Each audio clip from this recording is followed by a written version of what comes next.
here at the movie theater to watch Francis Lawrence's newest film, The Long Walk, based off the story by Stephen King. I have not read the story on which this is based, but I know the premise. It's really intriguing. And I also know Francis Lawrence is a really talented filmmaker. So I am actually really excited about this one. Let's watch the movie. We'll come back later and talk about whether it was any good.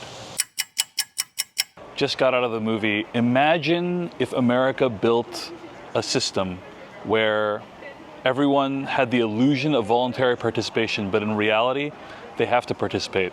And there's this big prize at the end of it, but if you don't make it, you die. The system grinds your bones into dust. That is something called capitalism, and it's also the plot of The Long Walk. What The Long Walk is actually about is it's a movie that takes place in an alternate history of America where there is a great war, economic catastrophe, and a random young man from every one of the 50 states is forced to walk until there's only one person who remains.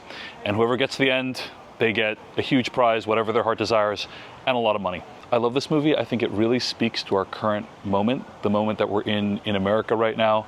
There's some really dystopian elements of the plot of this film that I think are very, very relevant to the stuff that's happening in the United States. But it's just a really, really well-made film. I mean, the movie's like an hour and a half. It goes by like that. I was super engrossed watching it. The cast of this movie is really, really good. Specifically, the two leads, Cooper Hoffman and David Johnson. You really buy their relationship, their chemistry with each other, and you want both of them to succeed. In fact, you want basically everyone participating in The Long Walk to succeed. But you know ultimately that not all of them can, most likely. And the movie makes you sit with that unsettledness throughout. There is a real brutality to the way that Francis Lawrence films this movie.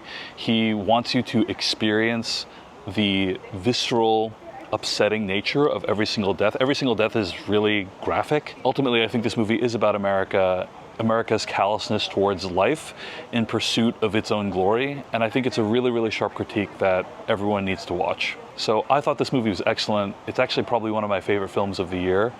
And I would strongly recommend, if you're interested, check out The Long Walk, which is going to be out in theaters on September 12th. I'm David Chen. If you like this video, give me a like, follow, or subscribe. Thanks.